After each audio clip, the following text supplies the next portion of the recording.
Organic পণ্য উৎপাদনে অবদান রাখা বাংলাদেশের অন্যতম প্রতিষ্ঠান ওয়েলনেস নিউট্রিশন লিমিটেডের পঞ্চম প্রতিষ্ঠাবার্ষিকী উদযাপিত হয়েছে। প্রতিষ্ঠাবার্ষিকী উদযাপন উপলক্ষে রাজধানীর বিশ্ব সাহিত্য কেন্দ্রে নানান আয়োজন সহ বিশেষ অনুষ্ঠানের আয়োজন করা হয়। এ সময় অনুষ্ঠানে প্রধান অতিথি হিসেবে উপস্থিত ছিলেন ডায়াবেটিস ভালো হয় এর প্রবর্তক ও উক্ত প্রতিষ্ঠানের ব্যবস্থাপনা পরিচালক বিশিষ্ট পুষ্টিবিদ মোহাম্মদ সোলাইমান হোসেন। এ সময় বিশেষ অতিথি হিসেবে আরও উপস্থিত ছিলেন প্রতিষ্ঠানটির প্রতিষ্ঠাতা পরিচালক ও প্রধান নির্বাহী কর্মকর্তা মোসাম্মদ আরজিনা পারভিন রিতা, সহ প্রতিষ্ঠাতা ও নির্বাহী পরিচালক অ্যাডভোকেট গিয়াসউদ্দিন এবং বিভিন্ন আমন্ত্রিত অতিথি সহ ওয়েলনেস নিউট্রিশনের কর্মকর্তা ও কর্মচারীরা। প্রতিষ্ঠানটি গত ৫ বছর ধরে ডায়াবেটিস ভালো হয় শীর্ষক পরামর্শ ও পণ্য নিয়ে সফলতার সাথে কাজ করে যাচ্ছে।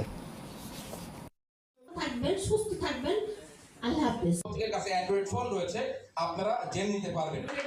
আমি হচ্ছে তরুণ গুরুই আপনি বলতে পারেন।